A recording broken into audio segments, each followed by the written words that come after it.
কলনিবাজার মসজিদের সম্মানিত সেক্রেটারি সাহেব মোহাম্মদ আলাউদ্দিন সাহেব বক্তব্য দিবেন। আসসালামু আলাইকুম ওয়া রাহমাতুল্লাহ।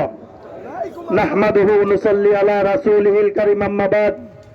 আউযু বিল্লাহি মিনাশ শাইতানির রাজীম। বিসমিল্লাহির রহমানির রহিম।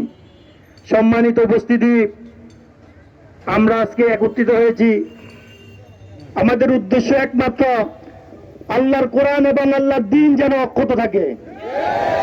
কোন ধরনের বিদেশি প্রেতাত্মা, কোন ধরনের এজেন্ডা যেন বাস্তবায়ন করতে না পারে। এজন্য আমাদের মুসলিম হিসাবে আমাদের ইমানি দায়িত্ব, আমরা যেন আল্লাহর কোরআন এবং আল্লাহর রসুলের সুন্নতের বিরুদ্ধে কোন ধরনের আইনকে আমরা আমাদের শৈলে এক ফোঁটা রক্ত থাকা অবস্থায় আমরা এই বাংলার জমিনে কখনো বাস্তবায়িত হইতে দিব না।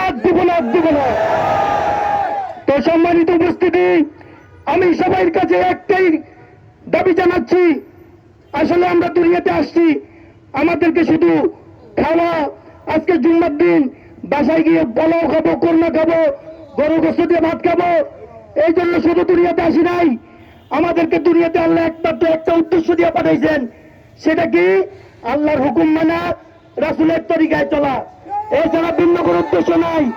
তদ্রুপ আল্লাহর হুকুম এবং আল্লাহর রসুলের আদর্শের বিকৃতি যারা করবে, আমরা সেই বিকৃতি কোনোভাবে আমাদের শরীরে জাম থাকা অবস্থায় আমরা তা মেনে নেব না। তদ্রুপ আমি আমাদের তেজগাঁর ইমাম প্রতিবাহিত পরিষদের কাছে আহ্বান জানাচ্ছি, আপনারা যে কোনো মুহূর্তে আমাদেরকে দ্বীন এবং ইসলামের পথে আহ্বান করবেন, আমরা সেই সময় আমরা তৎপরতায় প্রস্তুত আছি। সবাইকে ধন্যবাদ জানিয়ে আমি আমার সংক্ষিপ্ত বক্তব্য এখানে শেষ করলাম। আসসালামু আলাইকুম ওয়া রাহমাতুল্লাহ।